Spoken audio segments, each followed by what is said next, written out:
أعوذ بالله من الشيطان الرجيم. بسم الله الرحمن الرحيم. السلام عليكم ورحمة الله وبركاته. الحمد لله الحمد لله الحمد لله الحمد لله رب العالمين، وبه نستعين على أمور الدنيا والدين، والصلاة والسلام على أشرف الأنبياء والمرسلين وعلى آله وصحبه أجمعين. سبحانك لا علم لنا إلا ما علمتنا إنك أنت العليم الحكيم. قال رب اشرح لي صدري ويسر لي أمري واحلل عقدة من لساني يفقه قولي. اللهم يسر ولا تعسر، اللهم يسر ولا تعسر، اللهم يسر ولا تعسر.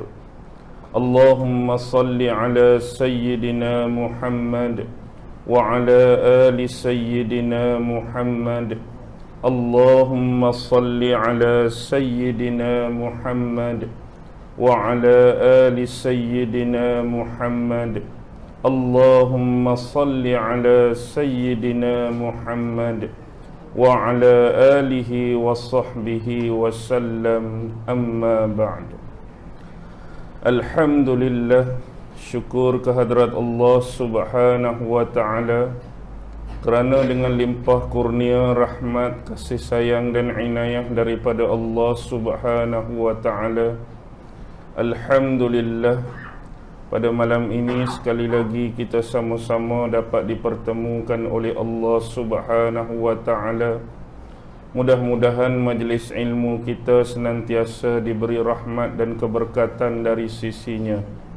Tiada lain yang kita cari, tiada lain yang kita pohon, kecuali hanyalah kehidupan yang diredai oleh Allah Subhanahu wa ta'ala, insya-Allah. Tuan-tuan dan puan-puan, hadirin hadirat, muslimin muslimat yang dirahmati sekalian, insya-Allah malam ini kita akan membicarakan serba sedikit tentang surah yang disebut sebagai surah yang ada jaminan, yang ada pertahanan, yang ada, kita panggil apa, filter, kita panggil sebagai benteng tentang huru-hara fitnah, terutama fitnah Dajjal di akhir zaman, yang selalu kita baca, iaitu suatu surah yang disunatkan untuk dibaca pada hari Jumaat, iaitu surah Al-Kahfi. Bila membicarakan surah Al-Kahfi, apa yang kita nak bicarakan pada malam ini ialah berkenaan dengan sebab kenapa surah ini diturunkan kepada Nabi Muhammad sallallahu alaihi wasallam. Di dalam tafsir Ibnu Katsir sebagai contoh, Imam Ibnu Katsir mendatangkan satu riwayat yang mana diambil daripada salah seorang sejarawan Islam yang terkenal, iaitu Muhammad Ibnu Ishaq rahimahullahu ta'ala anhu, yang mana menceritakan kepadanya seorang lelaki yang mana bertaraf guru syekh daripada Mesir, yang hidup bersama kaumnya hampir 40 tahun, daripada Ikrimah, daripada Ibnu Abbas, bahawa pada zaman Nabi Muhammad sallallahu alaihi wasallam, sebagaimana yang kita ketahui, kafir-kafir musyrikin Mekah daripada golongan-golongan bangsawan, golongan-golongan elit dan golongan-golongan atasan banyak melakukan kezaliman dan kekejaman terhadap Rasulullah sallallahu alaihi wasallam dan para sahabat baginda. Jadi segala macam daya upaya yang mereka lakukan untuk menghancurkan risalah perjuangan dan dakwah Nabi Muhammad sallallahu alaihi wasallam hampir tidak menemui punca. Buat cara ni tak jalan, buat cara tu tak jadi. Seolah-olah macam-macam rancangan, macam-macam agenda dah mereka fikir, pulah kepala otak mereka bagaimana nak hancurkan perjuangan dakwah Nabi. Jadi sekumpulan ini merancang menghantar dua orang utusan mereka, iaitu Nadhar bin Haris dan Uqbah bin Abi Mu'ith. Jadi seorang tu nama Nadhar bin Haris, seorang lagi nama Uqbah bin Abi Mu'ith. Sebelum kita lanjutkan cerita ni, kita nak tahu serba sedikit siapa dia dua orang yang bernama Nadhar bin Haris dengan Uqbah bin Abi Mu'ith. Yang pertama ialah Nadhar bin Haris. Nadhar bin Haris ni adalah seorang lelaki yang banyak melakukan penentangan terhadap Nabi. Boleh dikatakan kalau nak letak beberapa nama antara orang yang paling duk depan, di samping Abu Jahal, di samping Abu Lahab, di samping Al-Walid bin Al-Mughirah, di samping Umayyah bin Khalaf, mesti ada nama Nadhar bin Haris. Nadhar bin Haris ni cara dia lawan Nabi teramat berbeza dengan cara sahabat-sahabat dan kawan dia lain lawan Nabi. Sebelum ni cara Abu Lahab, cara Abu Jahal, cara Umayyah bin Khalaf, cara Al-Walid bin Mughirah, cara kejam, cara paksa. Tetapi cara yang digunakan oleh Nadhar bin Haris ialah cara halus, iaitu menggunakan logik dan pemikiran. Bagaimana dia nak menggunakan kepandaian dan kecerdasan otak yang ada pada dia, dia nak melumpuhkan perjuangan dakwah Nabi. Dia adalah salah seorang ahli perniagaan yang banyak melakukan perjalanan sebelum ni. Dia orang berniaga, dia orang businessman, dia banyak dah pergi ke tempat-tempat di luar di kota Mekah. Terutamanya kawasan-kawasan dua buah kuasa besar yang mengapit Mekah pada masa itu di timur dan di barat, iaitu kuasa besar Parsi dan kuasa besar Rom. Jadi bila dia masuk kawasan Parsi, dia masuk kawasan Rom, dia ni banyak belajar dan mengutip cerita-cerita legenda, cerita-cerita mitos daripada orang-orang Yahudi, sama ada Parsi ataupun orang-orang Rom tu sendiri. Kalau kita jenis cerita-cerita hikayat, cerita-cerita dongeng, banyak ada dengan dia duk ambil daripada kedua kelompok dan golongan tersebut. Jadi bila diturunkan ayat-ayat Al-Quran kepada Nabi Muhammad sallallahu alaihi wasallam, kebanyakan pemuka-pemuka ni menentang Nabi. Seolah-olah mereka pekakkan telinga mereka, mereka tak mau menerima kebenaran ayat-ayat Quran yang turun pada Nabi.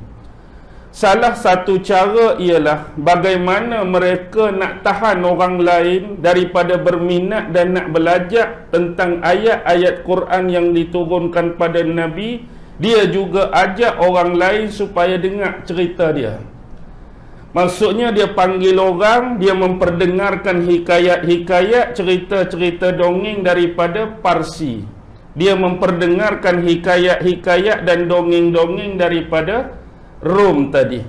Jadi bila benda ni berlangsung lama, memang ada orang yang tertarik, memang ada orang yang minat. Lebih-lebih lagi satu pembawaan, kalau kita tengok konsep dakwah yang dibawa melalui jalan cerita ni, orang minat, orang senang faham. Tetapi dakwah tetap dakwah, agama tetap agama. Yang dikatakan dongeng itu adalah dongeng, yang dikatakan hikayat itu adalah hikayat. Dia sama sekali berbeza dengan apa yang didatangkan oleh Nabi Muhammad sallallahu alaihi wasallam. Bila duk hari-hari hikayat, hari-hari dongeng ni, banyak mana orang ada pun sampai masa dia habis cerita. Habis dah cerita ada dengan dia, cerita mana lagi aku nak cerita? Cerita mana lagi aku nak dengarkan pada orang? Cerita mana lagi aku nak persembahkan pada orang? Sebenarnya berkenaan dengan apa yang dilakukan olehnya ini mendapat perhatian daripada Allah Subhanahu wa ta'ala. Kalau kita buka dalam surah Al-Anfal ayat 31, sebenarnya ayat ini diturunkan berkenaan dengan Nadhr bin Haris. Wa idza tutla alaihim ayatuna qalu qad sami'na. Sesungguhnya apabila dibacakan kepada mereka ayat-ayat daripada kami, maksudnya bila diperdengarkan ayat-ayat Al-Quran kepada mereka, qalu qad sami'na, sesungguhnya mereka mengatakan kami pernah mendengar ayat-ayat seperti ini sebelum ni. Walaupun mereka sebenarnya tak pernah dengar ayat-ayat Quran, tapi kerana mereka nak menafikan dengan kerahnya hati mereka, termasuk dalam hati ni nak menolak dakwah dan ayat-ayat Al-Quran melebihi sesuatu yang ada pada mereka, mereka sebut macam ni. Kami pernah dengar lah kalau benda-benda macam hak Muhammad duk cerita kat kamu semua. Lau nasya'u lakulna misla haza. Dan kalau kami nak, kami pun boleh kata, kamu pun boleh sebut, kami pun boleh baca seperti apa yang dibacakan oleh Nabi Muhammad. Kami boleh datangkan benda yang sama. Sedangkan kemampuan mereka untuk mendatangkan sesuatu yang sama, mirip atau persis seperti Al-Quran, memang tak ada kemampuan sesiapa pun. Sebab Al-Quran ni adalah kalam Allah, perkataan dan firman daripada Allah, mana mungkin untuk ditumpaskan dan ditandingi oleh mana-mana kalam makhluk daripada manusia. In haza illa asatirul awwalin. Tiada lain dan tiada bukan, ini adalah ucapan-ucapan daripada cerita-cerita dongeng. Inilah tuduhan-tuduhan yang mereka berikan kepada ayat-ayat Al-Quran yang diturunkan kepada Nabi Muhammad. Dan ini berlaku bukan sahaja kepada Nadhr bin Haris, tetapi pendekatan yang sama telah digunakan hari ini, metod dan manhajnya oleh musuh-musuh Islam. Antara cara dia sama seperti ini, mereka sedaya upaya mencari jalan-jalan bagaimana nak menyaingi kehebatan ayat-ayat Al-Quran. Mereka cuba buat macam mana pun, kemampuan mereka terbatas, kemampuan mereka terhad. Bila benda ni tak jalan, seterusnya apa yang dia buat? Bila dia melakukan perjalanan yang lain, dia nak tukar strategi. Duk main cerita dongeng, cerita hikayat ni tak lepas juga nak tumpaskan Nabi Muhammad. Jadi seterusnya apa yang dia buat ialah dia belajar tentang seni, dia belajar tentang lagu, dia belajar tentang tarian. Yang sebenarnya semua benda ni ada pelbagai variasi dan beragam dalam dunia di kota Mekah pada masa tu. Jadi bila dia belajar semua benda-benda ni, tujuan dia apa? Sebab bila Quran ni turun pada Nabi, dibacakan oleh sahabat-sahabat Nabi, corak dan bentuk bacaan Al-Quran ni dia ada seni yang tersendiri. Macam kita baca Quran hari ni, bila kita dengar tu ada seni dia, ada rindu dia, ada syahdu dia, ada sedap dia. Jadi dia nak menandingi dengan cara dia belajar lagu, dia belajar seni, dia belajar tarian tadi dalam bentuk konsep lagu dan nyanyian. Sebab benda ni juga boleh menarik perhatian hati dan jiwa manusia. Bila kita dengar lagu pun jadi ghalib, kita dengar lagu pun jadi asyik, kita dengar lagu pun jadi gelong. Jadi tujuan dia nak lawan kesyahduan dan kemurnian bacaan Al-Quran. Bila dia balik, dia ajak orang, tujuan dia upah perempuan-perempuan ni, ada dengan mereka sebagai nyanyi, ada yang mereka upah sambil menyanyi tu, ada orang duk bergelik, ada orang duk menyari, ada orang buat tarian. Samping tu dia sediakan makan-makan, dia sediakan minum-minum. Jadi nak suruh orang ramai, jadi orang tak pi tempat dakwah Nabi. Perempuan pun dia jadi ghalib, dengar lagu jadi ghalib, orang sedia makan sedia minum peri pula, tak ada apa dah.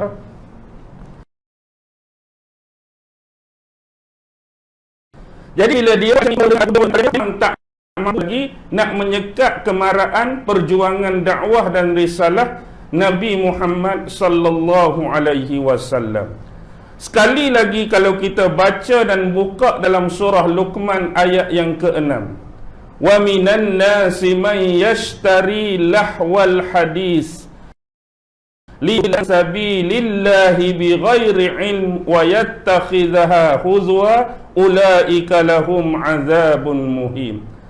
Ada sesetengah di kalangan manusia ni, dia sanggup mempersembahkan kepada manusia perkataan yang sia-sia, perkataan yang lara, perkataan yang tak ada faedah. Tujuan apa dia mempersembahkan benda-benda ni pada orang lain? Liyudilla an sabilillah, untuk memaling dan menyesatkan manusia dari jalan Allah. Tu tujuan dia. Wa yattakhidhaha huzwa, dan moga-moga mereka menjadikan agama Allah ni sebagai bahan olok-olok, sebagai bahan main-main. Ulaika lahum azabum muhim. Dan kelak mereka akan menerima apa dia? Habuan yang menghinakan daripada Allah Subhanahu wa taala. Ini juga khusus diturunkan kepada Nadhar bin Haris akibat perbuatan dia.